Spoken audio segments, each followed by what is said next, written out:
What's going on, guys? Welcome to another episode review for Vinland Saga Season 2. This is episode 5, and with me, as always, I have Bluespade. Yep. So now we're actually moving away from Thorfinn for once, and this episode is mainly focused on Canute. The entirety of this episode. Well, considering that we got a little glimpse of him by the end of the last episode, it's not surprising that we actually finally see what he's been doing like the year since the events of season 1. Yeah.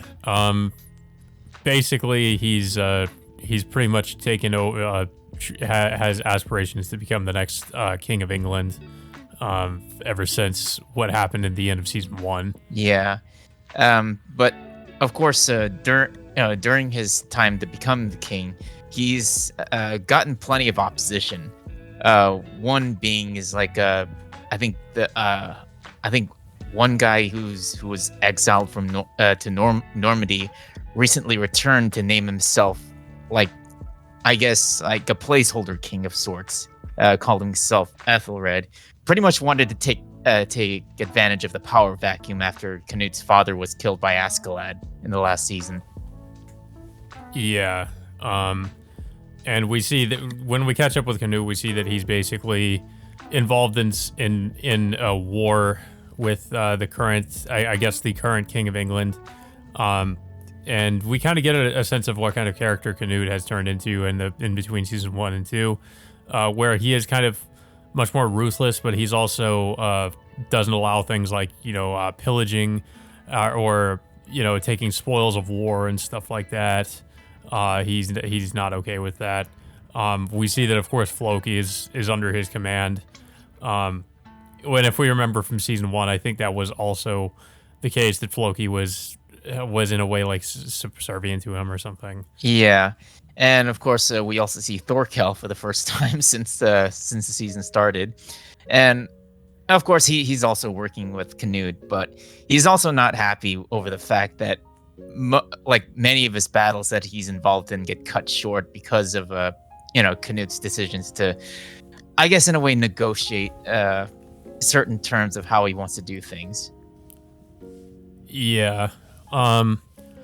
Yeah. Of course, like they show that Canute has gotten a lot of I guess a lot of money or gold, or well, not gold but silver, I think, from the conflict, or that's basically like after he's what was it? What was the I think it was the descendants or well, no. I think it was Ethelred that he.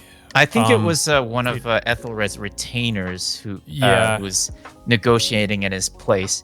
So what was happening is they temporarily held a ceasefire in one of the nations that they were battling in, and supposedly this retainer wanted to, I guess, in a way, bribe Canute to, I guess, in a way for to, if he gives him this amount of silver, then Canute will surrender these amount of lands to Ethelred. But of course, Canute being is completely different than from when he was before, decides to completely refuse that offer and decides to just pretty much take over the nation altogether. Yeah. I think it's also implied he I think it was Ethelred. Like he ended up poisoning him or something because he grows ill. And some of I guess some other people that are related to him also, all of a sudden get sick. And it seems to imply that they were like poisoned with something. Yeah, I mean, so what happened was Ethelred was pretty much was killed. I guess consuming something, and then his son takes over, and then just only a few months later, he dies under similar circumstances, which allows Canute to fully ascend to the throne of England.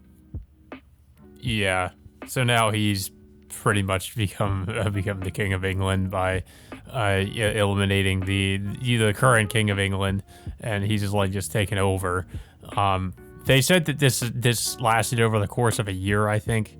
this went on, this conflict between Canut's forces and the current king, until he basically, like, I guess he usurped the king.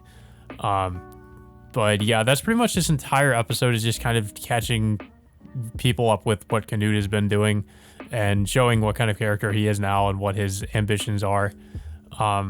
We don't get anything from Thorfinn in this episode at all. It's just everything has to do with Canute, and also somewhat with Thorkel. Like, it was nice to see Thorkel again, but he doesn't really have too much to do in this episode, unfortunately. Yeah, it's like I hear some people saying that Thorkel is like an embodiment of the audience, complaining that how how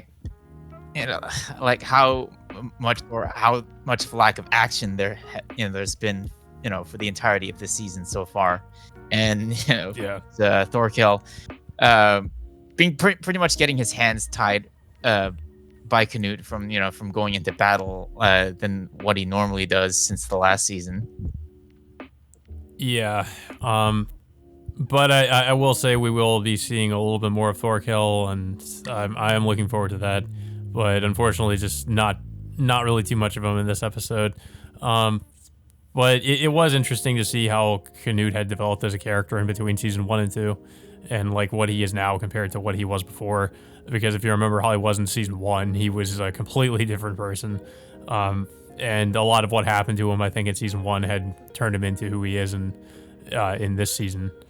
Yeah, especially what happened with Askeladd. Yeah, considering that what Askeladd did to his father, just pretty much beheading his father right in front of him, which in turn allowed Canute to just pretty much get revenge on Askeladd. But that, of course, led to the situation with Thorfinn as well, which Thorfinn tried to kill Canute, but it only left him with a scar on his left cheek.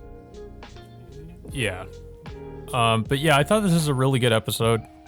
It was nice to see what the other characters have been up to since season 1, because we've spent the majority of, most of the beginning of the season with Thorfinn. But yeah, I was really interested to see how they were going to portray what was going on with Canute. But I don't really have too much else to say about the episode, though. I don't know if you have anything else to say about it. I like this episode. It was a good way for us to, I guess, I wouldn't say divert attention away from Thorfinn. I think it was a good side story to showcase what's been going on with some of the other characters since the time skip, I guess. Yeah, because Vinland Saga does have a few different characters that it focuses on, and it does have more characters that show up later on in the manga. So it's not really just Thorfinn's story, but it is the story of these other characters and how they kind of, I guess, connect in a way to Thorfinn and what's going on with him. But yeah, I'm definitely interested to see what is going to happen in the next episode. It looks like we're going to actually be getting back to Thorfinn. So I'm curious as to what's going to be happening there, especially since, considering where we last left off with Thorfinn and the farm.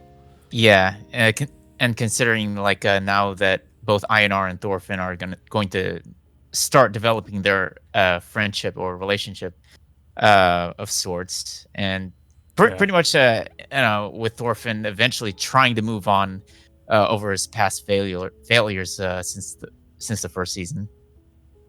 Yeah. But yeah, that all being said, guys, until next time, we will see you all later.